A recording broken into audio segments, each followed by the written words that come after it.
المرور. عائشه رضي الله عنها قال واحد العرس، قال يا سيدنا رسول الله فين غاديه؟ قالت له العرس ديال الانصار. قال لها واش ديتوا معكم اللهو؟ ديتوا معكم الجوق؟ ديتوا معكم الغنى؟ قالت له لا يا رسول الله. قال ان الانصار يعجبهم اللهو، دوا معكم الغنى. للاسف انتشرت واحد الثقافه جاتنا من المشرق ديال التحريم والتبديع والتفسيق، وان العرس يولي بحال الكنازه، نجيو للعرس باش نبكيو. العرس كنجيو باش نضحكوا، كنجيو لمقام الجمال اللي هو مقام الشكر. كنشكروا الله على كل حاجه، كنشكروا على الصحه، على العافيه، لان اصلا الزواج شنو هو الزواج؟ الزواج راه مقام ديال الشكر، لان اصلا باش يتزوج الانسان فهو يعلن انه ليس اله، لان الاله لم يلد ولم يولد، والزواج هو ضعفك، والزواج هو انكسارك، والزواج هو عبوديتك، والزواج هو شكرك. حنا الان في واحد المقام كنشكروا الله، كنشكروا على كل شيء، على الذريه والبنين والوالدين ديالنا والجيران ديالنا والخوت ديالنا والدوله ديالنا والمجتمع ديالنا، كنشكروا على كل شيء. هادشي كنشوفوا ديال الخيرات. ولكن سيدنا رسول الله كيقول ما استفاد المؤمن بعد تقوى الله عز وجل. ما كاينش شي حاجه فوق مع التقوى، تحت التقوى اللي هي لا اله الا الله، خيرا من امراه صالحه اذا نظر اليها الجمال سرته، واذا امرها التفاهم اطاعته، واذا غاب عنها الامانه حافظته في دينه وماله وعرضه. احسن حاجه في الارض كنقولها لاي واحد باقي ما تزوج كيأجل لانه حمق، حتى نبني وحتى ندير وحتى ندير. تزوجنا النهار الاول، نهار توظفنا تزوجنا، وصب علينا من الخيرات ومن الفتوحات ومن الانوار ومن الفيوضات ما لا يعلمه الا من قرأ قول النبي صلى الله عليه وسلم: ثلاث حق على الله عونهن منهم شاب اراد ان يستعفف. شباب بحثوا لي على العفه، بحثوا لي على الدين، بحثوا لي على الاصل، بحثوا لي على المرأة الصالحه. المجتمع ديالنا خصو اسر صالحه.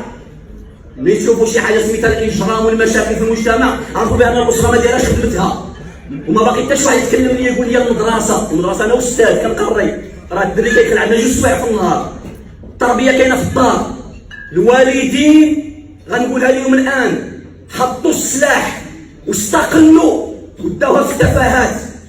الوالدين الا بغاو يتزوجوا خصهم يعرفوا بان هذا ميثاق غليظ غيتحاسبوا عليه يوم القيامه، وخصهم يردوا البال لوليداتهم. الرجل اللي كتلقاه مرتاح في الزنقه وما مرتاحش في دارو يعاود النظر في الرجوله ديالو. المراه اللي كتكون مرتاحه ملي كتزور الناس وتمشي عند الناس وتهزيف وكذا وكذا وما مرتاحاش مع راجلها، تعاود النظر في المروءه ديالها وتعاود النظر في المسؤوليه ديالها. كلكم راع وكل راع مسؤول عن رعيته. رجعوا ايها الاخوه المؤمنون للاسره، جلسوا مع وليداتنا، نضحكوا مع وليداتنا. احسن صدقه ديرها في حياتك، افضل الصدقات اللقمه يضعها الرجل في فم زوجته. يلا حديث سيدنا رسول الله، افضل حاجه تلبس غير ولادك مزيان، احسن حاجه غير خرج ولادك يدوروا، احسن حاجه غير ضحك مع ولادك. سيدنا عمر بن الخطاب كان ملي كيدخل للدار كيقول: كنا اذا دخلنا بيوتنا نتصابى. كانوا الدراري صغار كنلعبوا مع ولادنا ونلعبوا مع عيالاتنا ونضحكوا ونشربوا البهجه. ما بغيناش باقي شي شاب ولا شي شابه تمشي لشي بلاصه كتقلب على المتعه وتخلي دارها هاربه من باها وامها وهاربه من العائله. بغينا الرجال يدخلوا في الديور، ولكن كنقولوا للمتدينين، الناس كيقول لك كنفهموا القران. اللي كيفهم القران وكيفهم الدين كيعرف بان من مقامات العبوديه مقام الجمال. سيدنا رسول الله مع وليداته بالضحك والابتسامه كتجي داخله فاطمه الزهراء بنته. كان سيدنا رسول الله عندما تدخل عليه فاطمه بنته يقبلها. واش نشرحها لكم ولا تتلوها ولا تحشمنا؟ كيبوسها كيقبلها ويضع لها رداءه، السلهام ديالو كيفرشوا سلهام النبوه باش تجلس بنته. ماشي البنت كتسنى باها فين تيخرج باش تعاد التلفازه، ماشي البنت كتقول ها هو جا صافي بدلوا الموضوع. كان الاب ملي كيدخل للدار النبوه كيدخل الجمال وكيدخل المعقول وكيدخل الحب. ومن آياته أن خلق لكم من أنفسكم أزواجا لتسكنوا إليها. واش تعرفوا معنى السكينة؟ السكينة ملي كتكون عرقان ولعب ماتش ديال الكرة وكتقول شي واحد عطينا كاس العصير بغينا نرتاحوا. السكينة هي المرأة، السكينة هي الدار. المال والبنون زينة الحياة الدنيا. واش هذا الله ما عنده الزينة في الدار؟ واش هذا بنادم؟ واش اللي عنده المشاكل في الدار؟ هذا بنادم. واش اللي عنده النقان في الدار؟ هذا بنادم. هذا غادي يعطي التنمية، هذا غادي يخرج ينتج، هذا غادي يخلف الوزين، هذا غادي يقري، هذا غادي يعمر الوظائف للناس. ما غاديش يخدم وينمي هذه البلاد الا اسر ديال المعقول، اسر ديال الدين، اسر ديال الله، اسر ديال الشكر. المراه الا جابت لك كاس ديال الماء قول لها شكرا لالا ونشدوها من الفواسه، شكرا لالا. وهي عاوتاني ملي تجيب ليها انت تجيب دخل البوطه تقول لك شكرا سيدي. ويبدا الشكر كيدور في الدار، ماشي اشنو كاع جبرتي، اشنو كاع انتي، راه قد ترزق بها وترزق هي بك. ومن آيات أن خلق لكم من أنفسكم أزواجا لتسكنوا إليها وجعل بينكم مودة ورحمة إن في ذلك لآيات لقوم يتفكرون. وخصنا ندخل دماغنا لهذا الدين. راه ما يبقاش واحد يقول لنا الأسرة الأوروبية، الأسرة الفرنسية، الأسرة البريطانية، الأسرة المغربية. شوفوا تبارك الله، شوفوا الاستقبال درنا في الباب، شوفوا الاستقبال درنا في الباب. هذا هو المغرب، هذه تقاليدنا، هذه عاداتنا، هذا هو الفولكلور ديالنا اللي تحرم علينا. حرام حرام حرام. تولينا كنحضروا عراسات والله ما كتفرق بين العرس وبين الجنازه. العرس خصو يكون فيه الفولكلور ديال البلاد، التقاليد ديال البلاد، اللباس ديال البلاد، الدعاء لامير المؤمنين يحمي البلاد.